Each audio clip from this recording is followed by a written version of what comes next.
हो चुका आगाज रन का, युग बदलने की तैयारी, जीत उसी की होगी, संघर्ष जिसका है जारी।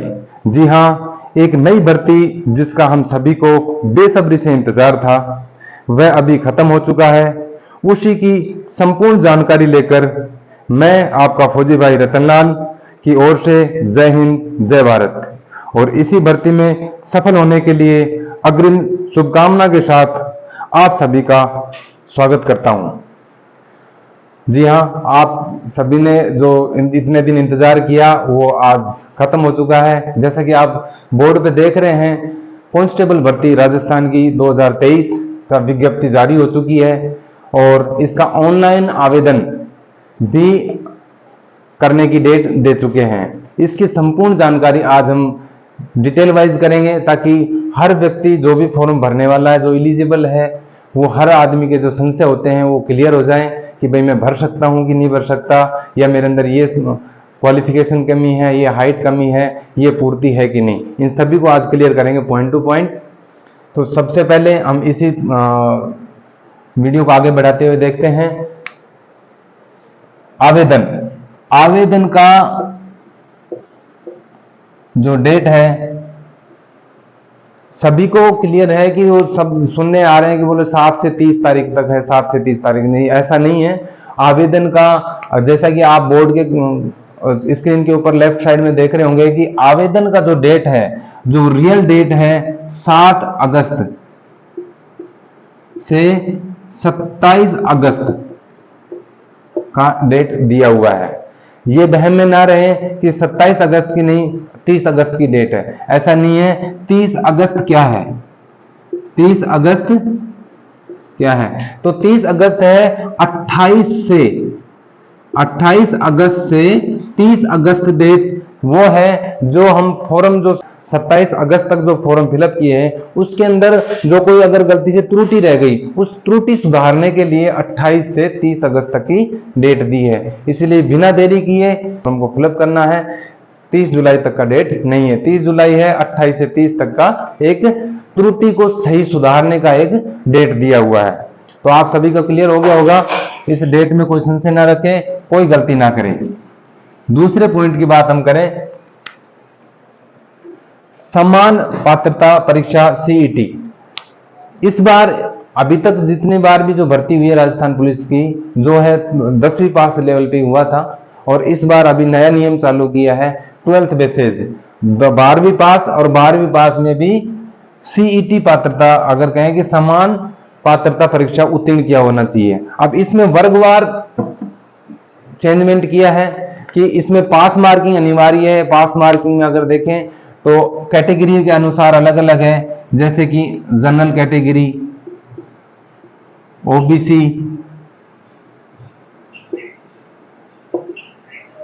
तो ये इसका होना चाहिए 120 अंक, 120 अंक या 40%, दोनों एक ही चीज है। या तो 40% अंक हो या 120 अंक हो, दोनों एक ही चीज है। चाहे तो 40% बोल दो चाहे 120 अंक। तो ये जनरल, ओबीसी या पिछड़ा, आर्थिक रूप से पिछड़े वर्ग के लिए लागू है। ऐसे ही जैसे कि एसटी कैटेगरी, इस कैटेगरी के लिए है या तो 108 अंक हो या 36%, दोनों एक ही बात है किसी भी रूप में, वो इस फॉर्म भरने के लिए एलिजिबल है। तीसरा हम कहें कि टीएसपी क्षेत्र के लिए भी हम कहेंगे या तो 90 अंक हो या 30% अंक प्राप्त हो, दोनों एक ही बात है। तो ये है हम समान पात्रता परीक्षा उत्तीर्ण किया हुआ जो इस फॉर्म को फिलअप करने के लिए एलिजिबल है। तो इस चीज में क्लियर हो कि फॉर्म, चाहे इससे ये ना हो कि बोला हमारे को कम परसेंटेज है फॉर्म नहीं भर सकते, ऐसा कुछ नहीं है। कम से कम चाहे कितना ही मिनिमम, इससे ऊपर कितना भी परसेंटेज हो सकता है, लेकिन कम से कम न्यूनतम जो परसेंटेज है या न्यूनतम अंक इतना होना जरूरी है। तो ये जितने भी इनको जो लागू है, वो चाहे नंबर आए न आए वो बात की बातें हैं, कितने पे कट ऑफ जाए कितने पे नहीं जाए, कितने को सिलेक्शन ले, लेकिन कम से कम जो एलिजिबल है वो सारे फॉर्म भरे, इस चीज में गलती ना करें। ओके, अब ये है समान पात्रता, और जो सीईटी जो लेवल है वो 12वीं पास लेवल है, 12th बेसिस है, ना कि ग्रेजुएशन बेसिस है। अगले पॉइंट की हम बात करें, मुख्य बदलाव। इस बार एक विशेष मुख्य बदलाव किया गया है, जो अभी तक नॉर्मली 10वीं पास तक के थे उसमें कुछ बदलाव किए हैं। जो मेन बदलाव है, फिजिकल पहले, अभी तक जितने भी भर्तियां हुई थी उसमें पहले ऑनलाइन आवेदन करके और पहले रिटन एग्जाम होते थे, लेकिन इस बार उल्टा किया है, फिजिकल को के लिए पहले बुलाया है। वो कौन बुलाया है? पहले जो समान पात्रता परीक्षा जो एलिजिबल है वो फॉर्म भरेंगे, और उनके परसेंटेज के अकॉर्डिंग जो ऊपर ऊपर के हैं, जो ऊपर के हैं प्रतिशत में जो अधिक है, जो सीईटी लेवल में है, जिसके हम बोल सकते हैं कि जो 40%, 36% या 30% मिनिमम से लेके ऊपर जो ऊपर के अभ्यर्थी हैं उनको 53,000, जिसको बोलते हैं 15 गुना अभ्यर्थियों में जितनी सीट है 3,578 सीट गुना 15 लगभग 53,000 है। जो 53,000 अभ्यर्थी हैं उन 53,000 अभ्यर्थियों को में से उन टोटल अभ्यर्थियों को बुलाया जाएगा। तो अब लेकिन फॉर्म भरना सभी को है। अब इन 53,000 में 40% हो या 30% या 36% का भी नंबर आ सकता है, 50% तक का भी आ सकता है, 60% तक का भी। ये डिपेंड करता है फॉर्म फिलअप के ऊपर कितने बच्चे हैं उसमें शामिल है। तीसरा इसमें अगला बदलाव है ऑनलाइन। अभी तक ऑफलाइन एग्जाम हुए हैं, अभी तक जितनी बार भी जो पुलिस का हुआ है एग्जाम वो ऑफलाइन हुआ था, लेकिन इस बार है कंप्यूटर बेसिस, जिसको बोलते हैं सीबीटी बेसिस पेपर होगा, जो कि कंप्यूटर बेसिस माना गया है। और तीसरा मुख्य बदलाव है एक ही आवेदन कि अगर हम देखें कि हर बार जैसे कि मेरे को लगा कि मैं अलवर से भर दूं, जयपुर से भर दूं, भरतपुर से भर दूं, इस बार ऐसा नहीं है कि जहां मन किया वहां भर दिया। कि सबसे पहले हमको पहले खुद पूर्ण रूप से डिसाइड होना चाहिए कि मैं किस जगह से भरना चाहता हूं, क्योंकि मैं सिर्फ और सिर्फ एक डिस्ट्रिक्ट से भर सकता हूं। तो इसलिए केवल एक जिले से या एक बटालियन से केवल एक ही आवेदन कर सकता है, अलग अलग जगह से बार बार या 3, 4 या 5 जगह से भर नहीं सकता। तो इसलिए कोई भी अगर फॉर्म भरते हैं तो सोच समझ के भरना है। तीसरा मुख्य बदलाव ये हो गया। अगले पॉइंट पे चलते हैं, शारीरिक दक्षता एवं मापतोल। शारीरिक दक्षता एवं मापतोल के लिए हम सबसे पहले पॉइंट कर चुके हैं कि कम से कम दी हुई वैकेंसी का 15 गुना अभ्यर्थी लगभग 53,000 हैं, उनको कॉल किया जाएगा जो पात्रता परीक्षा के अकॉर्डिंग फॉर्म भरे गए हैं। अब उसमें कितनी परसेंटेज तक आते हैं वो डिपेंड करता है बोर्ड के ऊपर कि कितने परसेंटेज तक वो बच्चे वहां ऊपर के सिलेक्शन होते हैं। तो इसमें कोई संशय नहीं है, शारीरिक दक्षता और मापतोल के लिए लगभग 15 गुना बच्चों को, लगभग 53,000 बच्चों को आमंत्रित किया जाएगा, जो कि ऑनलाइन जरिए आपको बता दिया जाएगा। अब है अगला पॉइंट है आरक्षण। आरक्षण में दी हुई वैकेंसी का आरक्षण का डिवाइडेशन है कि 30% सेम महिलाओं का आरक्षण है। भूतपूर्व सैनिक जो हमारे फौजी भाई है उसके जो अथॉरिटी के अकॉर्डिंग 12.5% कोटा लागू है। और नई चीज है राज्य के बाहर, ये संशय होता है जैसे राज्य के बाहर चाहे कोई एक्स सर्विसमैन हो, एससी हो, एसटी हो, ओबीसी हो या जनरल में हो, कोई भी हो, अगर दूसरे राज्य का है तो वो सभी जनरल कैटेगरी में ही लागू है। उनको जैसे कि मैं एक्समैन हूं तो मेरे को जरूरी नहीं है कि एक्समैन का कोटा मिले। मैं अगर अदर स्टेट का हूं तो मेरे को इस स्टेट से दूसरे स्टेट से भरना है तो मैं जनरल कैटेगरी में काउंट होऊंगा। तो ये संशय ना रहे, तो ये अदर स्टेट का क्या है, जनरल कैटेगरी में काउंट होगा। अब अगले पॉइंट पे चलते हैं, वेतनमान।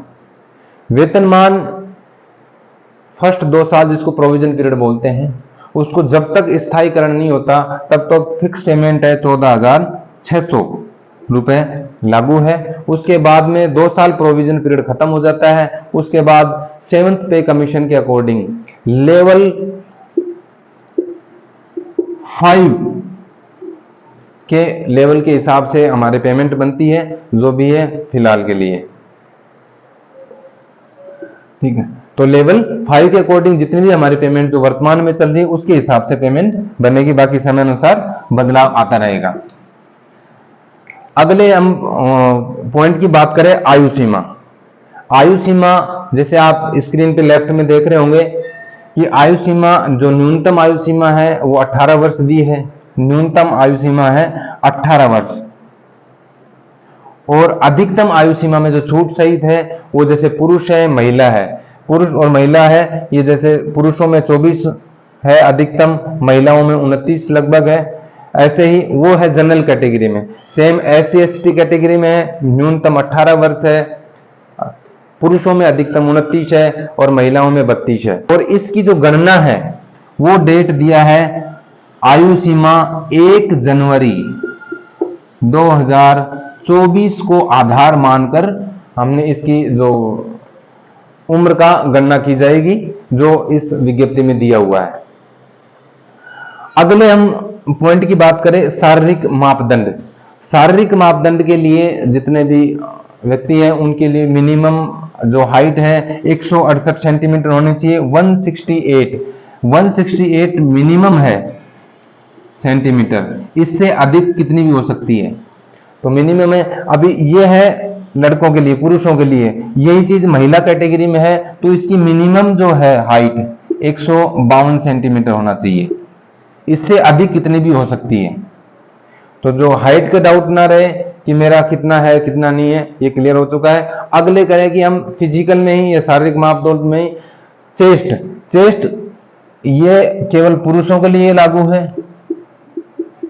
पुरुषों के लिए लागू है मिनिमम 81 सेंटीमीटर, और कम से कम 81 सेंटीमीटर से 5 सेंटीमीटर मिनिमम फुलाना होगा। तो 81 में अगर 5 सेंटीमीटर फुलाने के बाद 81 से 86 सेंटीमीटर चेस्ट होना चाहिए।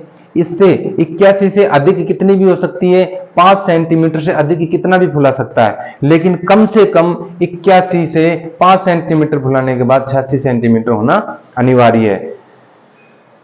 अगला बात करें फिजिकल में ही, 5 किलोमीटर रनिंग। जी हाँ, इस भर्ती में जैसे कि पिछली बार भी हुआ है, हर बार की तरह 5 किलोमीटर अनिवार्य है रनिंग। इसका कैटेगरी वाइज जो टाइमिंग है वो अलग अलग दिया हुआ है। जैसे कि हम करें कि जो सिंपल पुरुष के लिए है वो है 25 मिनट। 25 मिनट में ये 5 किलोमीटर पूर्ण होना चाहिए। इससे पहले कर सकता है, लेकिन 25 मिनट से अगर डिले हो गया तो डिस्क्वालिफाइड माना जाएगा। सेम है अगर एक्समैन के लिए है, एक्समैन के लिए ये है 30 मिनट निर्धारित किया गया है। ये 30 मिनट से पहले पूर्ण हो जानी चाहिए, इससे अधिक के टाइम के बाद में डिस्क्वालीफाई माना जाएगा। ऐसे ही है फीमेल कैटेगरी। फीमेल कैटेगरी के लिए इस 5 किलोमीटर रनिंग कॉमन है। इस 5 किलोमीटर रनिंग के लिए 35 मिनट मैक्सिमम टाइम है, इससे पहले क्लोज होना चाहिए, नहीं तो डिस्क्वालीफाई माना जाएगा। सेम इसी टीएसपी क्षेत्र में माना गया है, वो भी टीएसपी क्षेत्र के अंदर भी माना गया है 30 मिनट। इससे कम में आ सकते हैं, इससे ज्यादा में के अगर टाइम लेता है तो वो फिजिकल के लिए बाहर किया जाएगा। तो ये हो गया शारीरिक मापदंड। अब अगला पॉइंट है सीबीटी आधारित परीक्षा। सीबीटी आधारित परीक्षा जैसे हमने कर चुके हैं कि ऑनलाइन परीक्षा होगी, कंप्यूटर बेसिस परीक्षा टेस्ट होंगे। इसमें अंक अगर देखा जाए तो 150 प्रश्न होंगे, जैसे कि पहले भी 150 ही थे, और 150 प्रश्न है, 150 ही अंक होंगे, अर्थात प्रत्येक अंक 1 नंबर का होगा।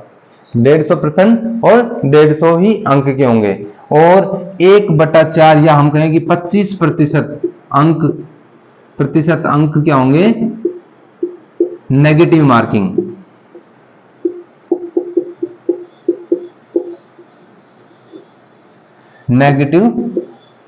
होंगे। तो अगर एक क्वेश्चन डिलीट होता है या गलत होता है तो उसका डिलीट नहीं, गलत होता है तो 25% अंक माइनस माना जाएगा, माइनस मार्किंग माना जाएगा। अब अगला पॉइंट है विशेष योग्यता हेतु आवंटित अंक। विशेष योग्यता का मतलब है जैसे होमगार्ड है या एनसीसी क्वालिफाइड है, ऐसे के लिए विशेष योग्यता के लिए है। हमारे जैसे राजस्थान पुलिस में दिया गया है कि एनसीसी में अगर भी अलग अलग 3 कैटेगरी है। ए सर्टिफिकेट हो गया, बी सर्टिफिकेट हो गया, सी सर्टिफिकेट हो गया। इन तीनों के लिए अलग अलग पॉइंट दिया है।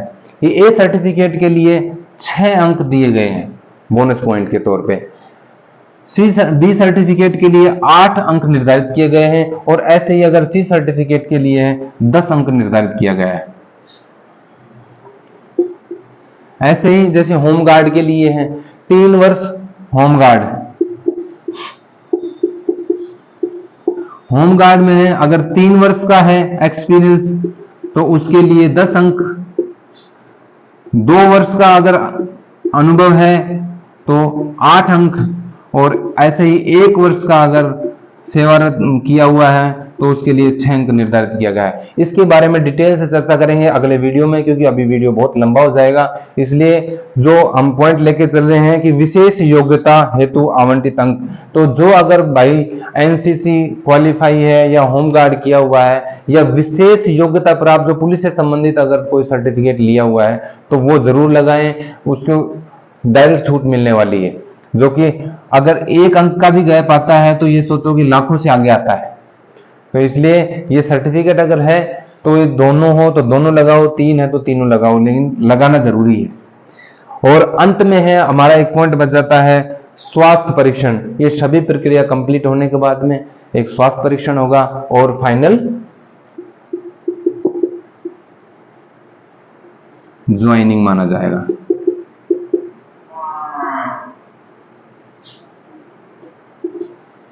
तो इसलिए इन सभी प्रक्रिया को सटीक तौर पे डिटेल से जानने हैं, और इन चीजों को और डीपली अगले वीडियो में पॉइंट टू पॉइंट लेके आएंगे कि हमारे इसके मुख्य बदलाव को डीप से डीप पहचाने के मुख्य बदलाव क्या है, उनको मेडिकल में क्या क्या है जो है उनको हम कैसे क्लियर कर सकते हैं, उनमें क्या क्या चेक होता है। अगले इसमें आयु सीमा को पूर्ण रूप से डिटेल से बताएंगे। इनके शारीरिक मापदंड में जैसे 5 किलोमीटर रनिंग को हम फिटनेस कैसे कर सकते हैं, फिजिकल एक्टिविटी के बारे में डिटेल से चर्चा करेंगे पॉइंट टू पॉइंट। मिलते हैं अगले वीडियो में। और ऐसे ही इंटरेस्टेड टॉपिक जो हमने बताए हैं आपको उनको पूरी गहराई तक डिटेल से जानकारी देने के लिए आपके फौजी भाई को सब्सक्राइब करें, ज्यादा से ज्यादा चैनल को शेयर करें ताकि हम आप तक डायरेक्ट न्यूज को बिना देरी के पहुंचा सके। और मिलते हैं इसी शुभकामनाओं के साथ, तब तक के लिए जय हिंद, जय भारत।